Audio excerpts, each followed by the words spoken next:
Hola, ¿qué tal? ¿Cómo estás? Una vez más, muchísimas gracias por estar aquí nuevamente. Bienvenido a tu canal, este que ya es tu canal. Muchísimas gracias por tu predilección. En esta ocasión te traigo algo muy interesante, bastante polémico, bastante discutible por muchas religiones, pero es algo de lo que pocas personas te hablan abiertamente o te dan información. Déjame decirte que el tema es bastante largo. Únicamente veremos cosas muy esenciales, muy simples, muy superficiales, pero aún así va a ser de gran bendición. Te pido que te quedes hasta el final porque estoy seguro que te va a edificar este estudio acerca de los demonios y su jerarquía. Primero que nada, haremos un pequeño paréntesis, un preámbulo, ¿no? Acerca de demonios. Oímos la palabra demonios y es algo fuerte, es algo impactante en todas las culturas. En esta ocasión, este tema que vamos a abordar el día de hoy va a ser desde el punto de vista completamente cristiano. Hoy vamos a verlo desde el punto del cristianismo.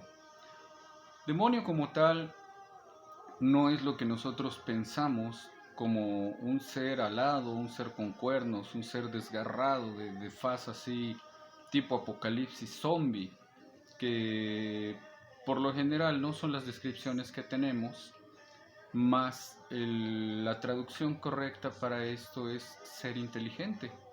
Un demonio es un ser inteligente. Así como los ángeles que están al servicio de Dios nos están estudiando, nos acompañan desde siempre, fueron creados antes que nosotros, de igual manera también los demonios.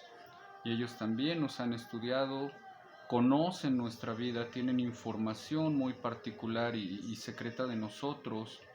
Y es por eso que cuando acudimos, ¿verdad?, a ciertos lugares con ciertas personas a que te echen las cartas, te lean las manos, el péndulo, una religión, otra, bueno, religión o sectas, y te dicen, es que tú eres así, es que tú esto, es que tienes un problema con lo otro, es que sucede aquello por esto y por esto, no es tanto que tengan una omnisciencia, sino que entre ellos se comunican y tienen información de nosotros y saben cómo somos y qué problemas tenemos, y por eso mucha gente cae y se engancha en estas situaciones. Pero hay fuerzas demoníacas trabajando detrás de todo esto. Es parte de un gran misterio, un misterio llamado el misterio de la iniquidad. Y bien lo dijo el apóstol Pablo, ¿verdad? Nuestra lucha no es contra carne ni contra sangre, sino contra potestades, contra huestes de maldad, contra entidades demoníacas, gobernadores de las tinieblas, etcétera. Entonces, bueno, sin más preámbulo, vamos a empezar con una cita bíblica muy importante para que tengamos en mente, presente y sepamos quién ha sido el mero jefe y organizador de toda esta situación, ¿verdad? Porque hay algunos libros que también en determinado momento pudieran llegar a confundirnos, como el de Enoch o Hanok, cuando caen estos 200 ángeles y hacen un juramento, si no me equivoco, en el Monte Hermón, y todos ellos son comandados por Semyasa y hay diferentes jerarquías angelicales y ocurren diferentes cosas, pero en esta ocasión nos vamos a referir al más grande, al más fuerte, al más poderoso de todos ellos que los está comandando, y para ello te pido que si gustas abrir tu Biblia en Ezequiel 28, te voy a leer directamente de la Biblia versión Reina Valera del versículo 13 al 19 para poder empezar este estudio. Y dice así: En Edén, en el huerto de Dios estuviste, de toda piedra preciosa era tu vestidura, de comerina, topacio, jaspe, crisólito, berilio, iónice, de zafiro, de carbunclo, esmeralda y oro. Los primores de tus tamboriles y flautas estuvieron preparados para ti en el día de tu creación. Tú, querubín grande, protector, yo te puse en el santo monte de Dios. Ahí estuviste en medio de las piedras. De fuego te paseabas. Perfecto eras en todos tus caminos desde el día que fuiste creado hasta que se halló en ti maldad.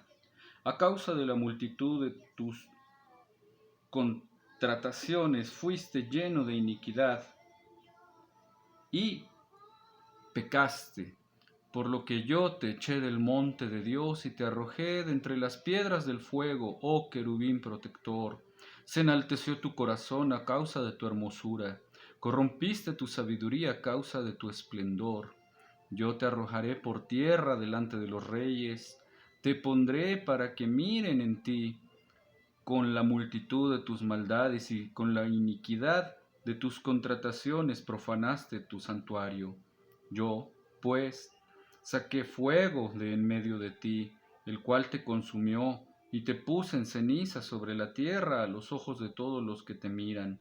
Todos los que te conocieron de entre los pueblos se maravillarán sobre ti, espanto serás, y para siempre dejarás de ser.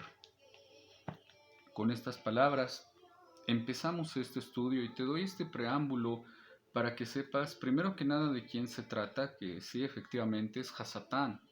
Segundo, querubín grande y protector, flautas, tamboriles. ¿Qué cargo tenía este protector ante el Eterno? Y tercero, ¿verdad? ¿En dónde estaba? ¿En dónde habitaba? ¿En dónde se paseaba? ¿Cuán grande era su hermosura de este querubín? Muy bien, pues dicho lo dicho, vamos a comenzar a hablar acerca de los demonios y sus jerarquías, ya que en el reino de las tinieblas es un reino organizado, se conoce a su jefe y mandatario y veremos que los súbditos que hacen parte de este reino mantienen disciplinas rigurosas de adoración, ayunos, vigilias e invocaciones especiales. Así es. Vemos también la pasión de sus integrantes por agradar a su falso dios Satán. Satanás o Satán es el término por el que las religiones abrámicas designan a una entidad suprasensible que representa la encarnación suprema del mal, aunque otros pueden verlo como el que desobedeció y se rebeló contra los mandamientos de Dios. Muy bien, vamos a hacer nuevamente un pequeño paréntesis. Te pido que si puedes, leas en tu Biblia Isaías 14, versículo 13. Vamos a desentrañar grandes secretos aquí. Dice, pero tú dijiste en tu corazón, subiré al cielo, por encima de las estrellas de Dios, levantaré mi trono y me sentaré en el monte de la asamblea, en el extremo norte. Muy bien, estas palabras fueron propiamente de Hasatán, y dice así, nuevamente, vamos a desglosarlo parte por parte, pero no entraremos a fondo. Te lo dejo así para que tengas más hambre de la palabra. Dice, subiré al cielo por encima de las estrellas de Dios. Subiré al cielo. ¿En dónde estaba? Efectivamente, Hasatán estaba aquí en la tierra. Aquí vivió. Aquí estuvo con los ángeles. De hecho, él estuvo en el huerto de Edén. Así es. Entonces, subiré al cielo por encima de las estrellas de Dios. Cuando nosotros leemos el contexto lo tomamos muy literal, las estrellas de Dios, esas bolas de gas que vemos quemándose, y no es así. Cuando la Biblia habla de estrellas se refiere muchísimas veces a ángeles. Entonces te dice, subiré por encima de los hijos de Dios, de todos sus hijos. Levantaré mi trono y me sentaré en el monte de la asamblea. Levantaré mi trono, estaba más que claro, ¿no? Desde dónde se iba a dar el golpe de estado y para dónde iba. Y me sentaré en el monte de la asamblea. El monte de la asamblea, ya lo hemos tocado varias veces, hemos hablado de él en los salmos de David y en otras ocasiones en donde él agradece.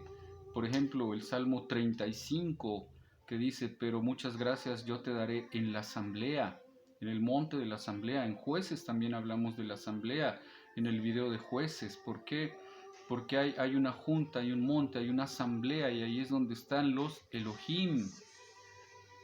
Y dice, en el extremo norte. ¿A dónde se encuentra Shem? ¿A dónde se encuentra Yahvé? ¿Dónde se encuentra el gran yo soy? Te comparto un secreto, cuando nuestros hermanos judíos oran en dirección hacia el norte, porque allá está el trono de Dios.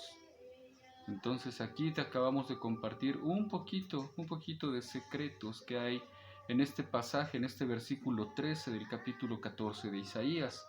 Y déjame decirte algo más, dentro de la teología, haciendo otro paréntesis, de la teología judía, cuando se viene toda esta rebelión, una de las ideologías, ¿verdad? Porque también hay muchas vertientes, es el hecho de que Hashem le dice a Satán, ¿sabes qué? Bueno, te vas a Malkut, al reino físico donde estamos, al más bajo, al más denso.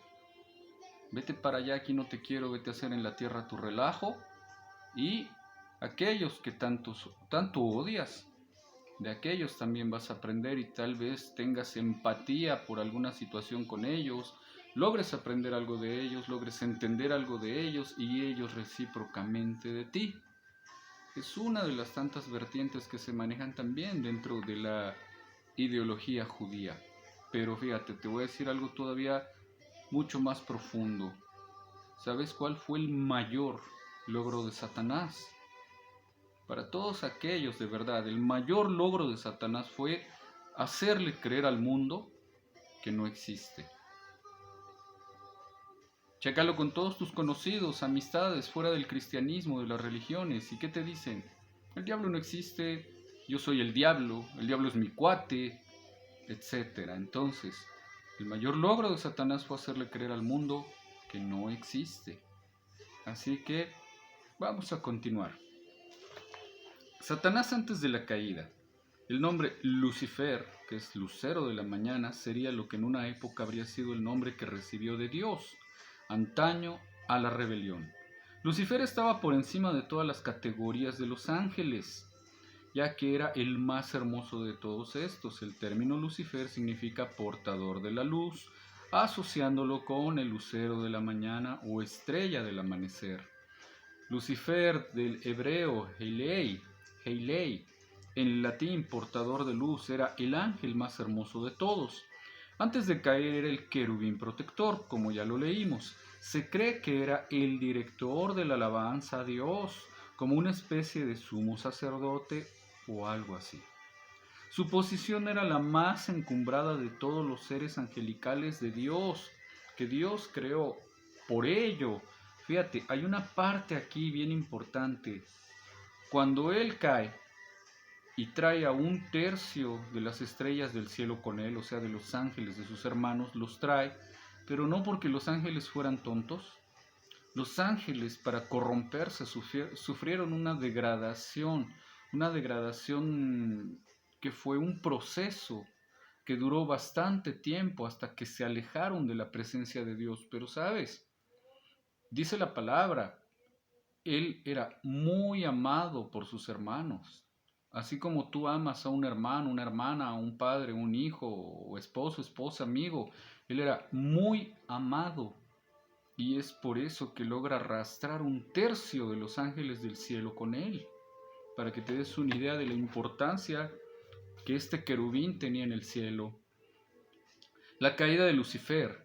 La caída de Lucifer está registrada en Isaías 14 del 12 al 14. Al ver su poder, belleza e intelecto deseó ser superior a Dios, así que formó un ejército de ángeles rebeldes que se enfrentaron a otros ángeles y a Dios mismo. Hubo una gran batalla en la que Dios salió victorioso y terminó por castigarlos. Satanás descendió a la tierra y aquí hizo su reino, el cual compartiría con los ángeles caídos más conocidos como demonios, los cuales también fueron expulsados del cielo. En el reino de las tinieblas hay 4 pasajes básicos que enumeran un grupo de seres espirituales. Normalmente los creyentes les denominan por el nombre de demonios y es comúnmente aceptado reconocer que existen diversos espíritus malignos con diferentes rangos. Rápidamente, un nuevo paréntesis, por ejemplo, cuando nuestro bendito Señor Jesucristo se enfrenta y se encuentra al endemoniado Galareno, ¿qué sucede? Primero, no entra en conversación con él. Y segundo, cuando está frente a él y le dice, dime tu nombre, demonio, le responde, somos legión. Y sin entrar en más conversación, los expulsa, los saca de ahí. ¿Qué nos enseña esta parte? Una sola persona puede tener una legión de demonios dentro. Si lo sabes, cuántos hombres, en este caso demonios, conforman una legión, ponlo en los comentarios. De verdad, hay cosas que no alcanzamos a entender abiertamente y que es muy difícil entrar a aguas profundas y decirte cómo los demonios pueden manipular la genética, estar en la electricidad, estar dentro del cuerpo humano, contaminarte a través de diferentes cosas que ni siquiera te alcanzas a imaginar en este segundo cielo. Que si no estás en el cristianismo, no estás en la religión, dices, este cuate está chiflado. Obviamente que no podemos culpar a los demonios de todos nuestros actos. ¿Por qué? Porque tú tienes un libre albedrío. Dios mismo lo respeta, Dios mismo te lo dio, y ese libre albedrío es para que tú tomes tus decisiones. En verdad, no son culpables de todo, aunque tienen que ver mucho en las malas decisiones de las personas, pero hay una reflexión muy buena que se llama Carta del Diablo y dice así un pedazo que se me ha quedado muy grabado porque es una gran realidad y dice, el diablo dice, rara vez tengo que tentarte porque por lo general siempre caes por tu propio pie. ¿Qué tan cierto será, verdad? Las escrituras bíblicas revelan al respecto porque no tenemos lucha contra carne o sangre, sino contra principados, contra potestades, contra los gobernantes de las tinieblas, contra huestes de maldad en las regiones celestiales. Efesios 6:12. Porque en él fueron creadas todas las cosas, las que hay en los cielos y las que hay en la tierra, visibles o invisibles, sean tronos, sean demonios, sean principados, sean potestades, todo fue creado por medio de él y para él, Colosenses 1:16. Y despojando a los principados y a las potestades, los exhibió públicamente, triunfando sobre ellos en la cruz. Amén. Colosenses 2:15. De estos pasajes tenemos una lista que mencionaremos a continuación tratando de no ser repetitivos y siguiendo el criterio establecido por la versión Reina Valera que estamos utilizando en este estudio desde el punto de vista cristiano. La lista siguiente es principados, potestades, gobernadores de las tinieblas, huestes espirituales de maldad, autoridades, poderes, señoríos, nombres, tronos y dominios. Es evidente que el reino de las tinieblas posee una jerarquía en la cual los rangos superiores rigen y ejercen autoridad sobre los rangos inferiores. Hay tres grupos distintos en la enumeración bíblica de poderes, uno que obedece principalmente a su característica básica, demonios. Ahí encontramos a los gobernadores de las tinieblas y a las huestes espirituales de maldad.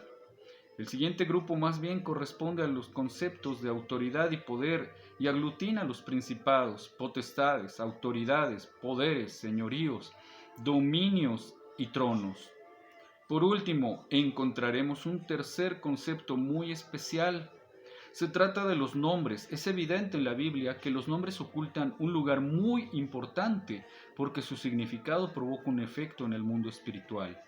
El ejemplo que nos ofrece el libro de Génesis cuando Dios cambia el nombre del patriarca Abraham a Abraham es sumamente ilustrado, lo que no había pasado en 24 años desde que la promesa había sido dada por Dios, vino a suceder en tan solo un año después del cambio del nombre. En el Antiguo Testamento los nombres de los hijos y aún de los lugares no se escogían al azar o por moda, sino más bien por su significado que habría de afectar la vida del que lo llevará. Aún el día de hoy es asombroso descubrir que a menudo las características de una persona corresponden al significado de su nombre. Veamos el significado de principados. ¿Qué son los principados? Son espíritus territoriales, encargados de gobernar sobre naciones. Su labor consiste en afectar masivamente al mayor número de gente. Operan en desgracias nacionales como terremotos, ciclones, suicidios masivos, intoxicaciones masivas, epidemias, etc. Por ejemplo, tenemos el príncipe de Persia y el príncipe de Grecia, contra los cuales tenía que pelear el príncipe Miguel tras el ayuno del profeta Daniel en Daniel 10, verso 13. ¿Qué son las potestades o poderes de las tinieblas? Son espíritus comisionados, fuerzas de maldad o brazos de poder satánico a través de las cuales Satanás estimula, manipula, seduce y controla para desatar sobre ciertos sectores de la población un tipo específico de pecado. Aquí encontramos potestades de idolatría, de prostitución, de pobreza y no prostitución de carne, también hay espiritual, acuérdate. Ahora bien, hay que entender que no todos los pecados están gobernados por una potestad diferente conforme a su nombre, sino que se agrupan bajo el dominio de una potestad, un hombre fuerte que es quien los controla. Por ejemplo, no hay una potestad de brujería, otra de hechicería y otra de adivinación, sino que la brujería es el poder demoníaco a través del cual Satanás controla, domina y manipula la voluntad del hombre, lo cual te dije que el mismo cielo respeta. Por eso también es muy delicado cuando hay personas que se dedican a hacer todo esto, porque primero que nada van contra el libre albedrío. Esta potestad de brujería va a movilizar entonces los espíritus bajo su mando para controlar las vidas, moverá por ejemplo espíritus de hechicería o de adivinación, gobernadores de las tinieblas de este siglo, ¿qué son? Esta categoría de demonios se encarga de los gobernantes y personas de influencia sobre la tierra, políticos, ministros y líderes religiosos. ¿Sí? ¿Escuchaste bien? Por eso es muy importante que oremos, como lo decía el apóstol Pablo a Timoteo, por los gobernadores y por todos los que están en eminencia.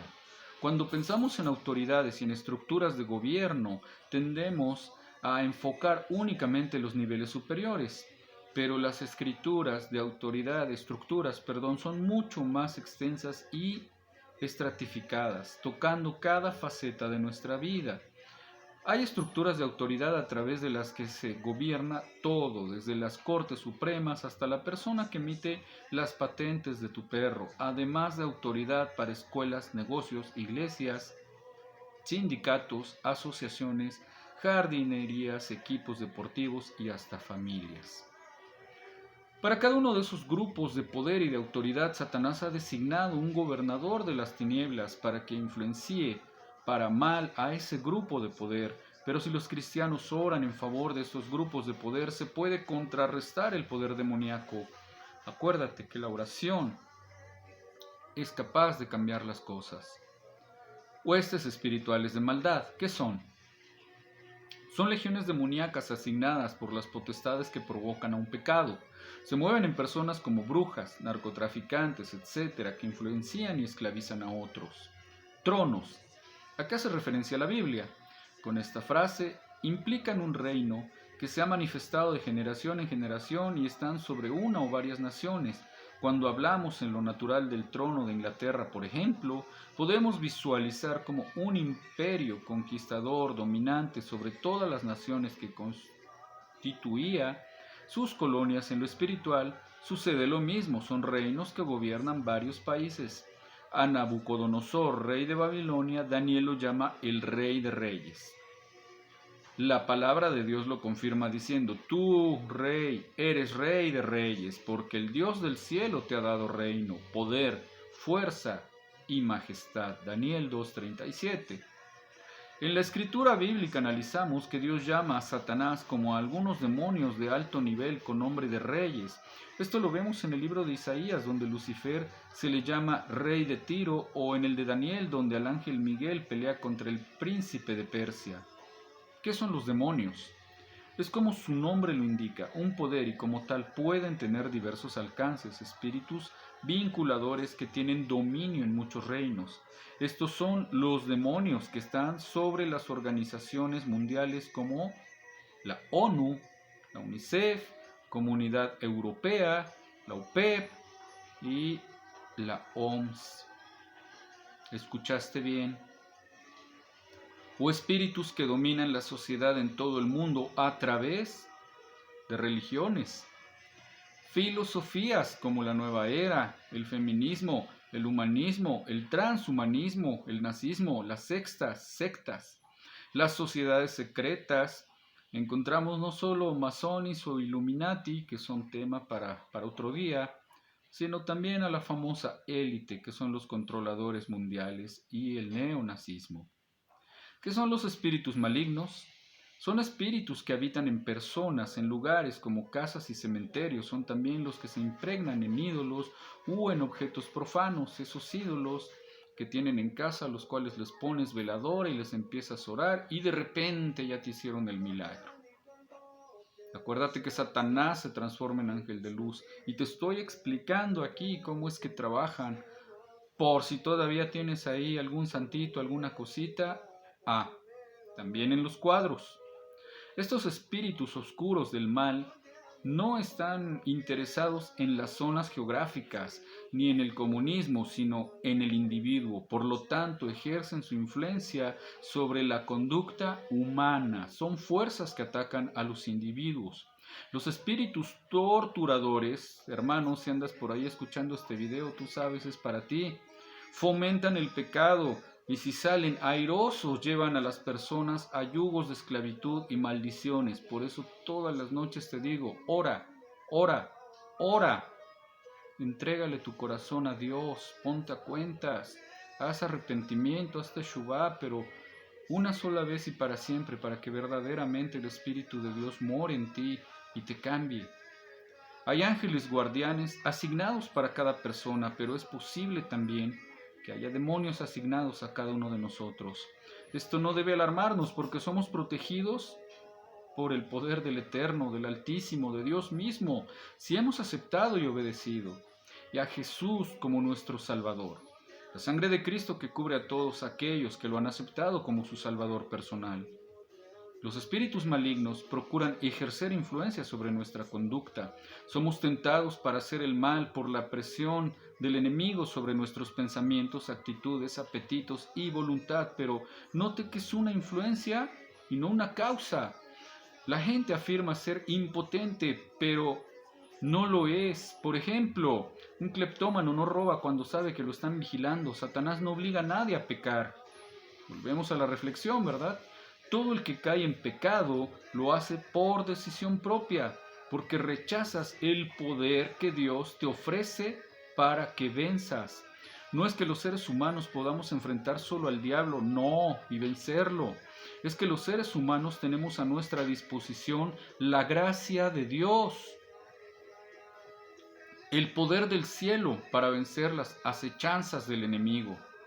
Jesucristo murió en la cruz del Calvario y resucitó de entre los muertos, ganando la victoria sobre toda fuerza oscura de las tinieblas o poderes espirituales de la maldad. Escrito está, y mediante el cual creéis en Dios, quien le resucitó de entre los muertos y le ha dado gloria, para que nuestra fe y esperanza sean en Dios. Primera de Pedro 1:21. Anulando el acta de los decretos que había contra nosotros, que nos era contraria, quitándola de en medio y clavándola en la cruz, despojando a los principados y a las potestades, los exhibió públicamente, triunfando sobre ellos en la cruz. Colosenses 2:14 y 15. El triunfo que obtuvo Cristo a través de su muerte y resurrección es la victoria de todo aquel que cree en Jesucristo como su Salvador y reconoce que el poder divino que levantó de la muerte a Jesús es aquel que nos puede dar el triunfo sobre cualquier enemigo oculto, físico o espiritual, el triunfo sobre cualquier dificultad o problema, el triunfo sobre cualquier maldición o ciclo negativo de fracasos continuos. Vencer sobre la muerte o resurrección de Jesús implica ser libres de toda cautividad mental, espiritual, material. Hay que tener en cuenta que estamos bajo la gracia y es por la misericordia de Dios que somos parte del reino de los cielos. Tenemos familia en la tierra y familia en el cielo. Las escrituras bíblicas lo confirman porque por gracia sois salvos por medio de la fe, y esto no es de nosotros, pues es don de Dios, no por obras, para que nadie se gloríe, pues todos sois hijos de Dios por la fe en Jesucristo. Gálatas 3:26 y Efesios 2:8. Dios a través de Jesús quiere enseñarnos que no es por martirizarnos el cuerpo que tenemos redención. No es por la manda, no es por irme a la villa, no es por clavarme una corona de espinas y llevarme 2 nopales en las manos, irme de rodillas. No, está claro, la redención es por tener fe en Dios. Cuando creemos que a través de la cruz de Cristo ya somos libres de la condenación eterna y bajo su gracia divina somos hijos de Dios, ya hay victoria en los cielos porque una alma más se ha convertido al reino de Dios. Vamos a alcanzar todas las riquezas del reino de los cielos y la salvación eterna por tener fe en Cristo, pero sobre todas las cosas aceptarlo como nuestro Señor y Salvador, más a todos los que le recibieron, a los que creen en su nombre, les dio potestad de ser hechos hijos de Dios, los cuales no son engendrados de sangre, ni de voluntad de carne, ni de voluntad de varón, sino de Dios. Juan 1, verso 12 y 13.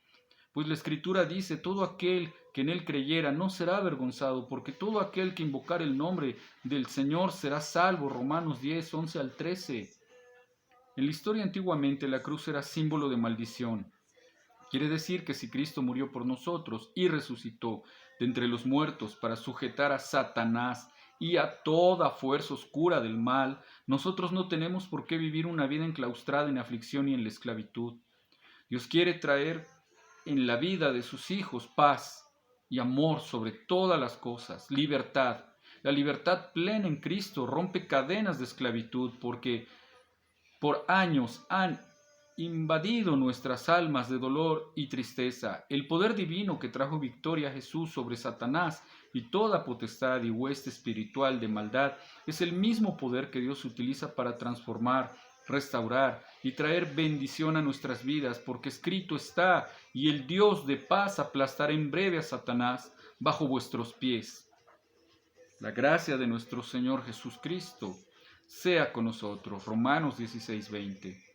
Debemos apropiarnos del poder de la cruz, del triunfo de Jesucristo, al morir y resucitar de entre los muertos, ganando la victoria sobre la muerte y las maldiciones, porque escrito está, y Dios que levantó al Señor, también a nosotros nos levantará con su poder. Primera de Corintios 6:14. Así que, antes de concluir con este estudio, quiero decirte algo, por si todavía tienes alguna duda, porque hay muchos hermanos y personas que no están en el medio y que piensan y dicen, el diablo está en el infierno, y situaciones de ese tipo, independientemente, ¿verdad?, de que digan que no existe. Pero bueno, hay algo más para concluir esta situación. Mira, en Apocalipsis 12, del 7 al 12, podemos encontrar algo que dice más o menos así. Después hubo una gran batalla en el cielo, y Miguel y sus ángeles guerrearon contra el que es llamado el diablo y Satanás, la serpiente original, la serpiente antigua. Guerrearon contra sus ángeles también, o propiamente sus demonios. Y ya no se halló lugar en el cielo para ellos, y ellos fueron arrojados a la tierra. ¡Ay de los moradores del mar y de la tierra! Porque el diablo ha descendido a ustedes con gran cólera, con gran ira, sabiendo que le queda poco tiempo. ¿En dónde está el diablo? Bien, al aceptar que Jesús murió por nosotros y resucitó por el poder de Dios para garantizar la victoria de justicia sobre el pecado, estamos declarando que por el poder oscuro de toda maldición se cancela sobre nuestras vidas y somos libres por el poder divino de Dios Padre, Hijo y Espíritu Santo, por el poder de la resurrección. Ninguna maldición tiene que atarnos o esclavizarnos, porque como hijos de Dios somos libres en Cristo Jesús. Hay redención, vida eterna y triunfo sobre cualquier tempestad, sobre cualquier ciclo negativo. En Cristo somos libres y más que vencedores para vencer y cancelar cualquier maldición que quiera atar nuestra vida a la muerte eterna, a la pobreza, a la infelicidad. Somos libres para andar en victoria. Las escrituras bíblicas lo confirman. Así que si el Hijo os libertare, seréis verdaderamente libres. Juan 8:36, y conoceréis la verdad, y la verdad os hará libres. Juan 8:32. La verdad es Cristo. Él nos trajo una perspectiva mental diferente a los dogmas religiosos que dominaban el mundo antiguo. Jesús dijo, yo soy el camino, la verdad y la vida. Nadie viene al Padre si no es por mí. Nuestro Rey nos enseñó que a través del amor y de tener un encuentro personal con Dios, es que el hombre alcanza altos niveles de crecimiento espiritual. Eres libre en Cristo, eres más que vencedor por la sangre de Cristo. No necesitas vivir esclavo. Tu destino no es ser esclavo de Satanás, tu destino es ser un siervo de Jesucristo.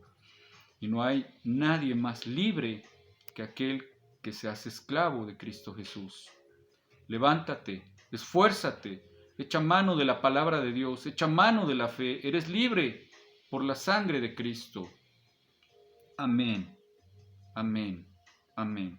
Hermano, hermana, amigo, amiga, espero que este pequeño intro, porque la verdad es enorme el tema, enorme, pero te haya sido de edificación, de bendición y te haga reflexionar que todo está al alcance de una oración, de que te postres, de que derrames tu corazón, de que haya una verdadera teshuva, un verdadero arrepentimiento, que conectes con Dios como lo hablamos en la oración del pobre, que lo aceptes a nuestro Señor Jesucristo como Señor y Salvador, que Dios te dará esa libertad, Dios te dará su Santo Espíritu para que tengas esa paz que sobrepasa todo entendimiento, esa gracia del estado de Dios.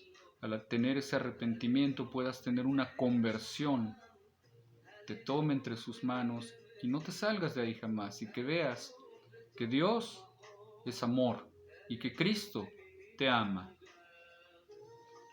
Muchas gracias por tu tiempo, muchas gracias por tu atención.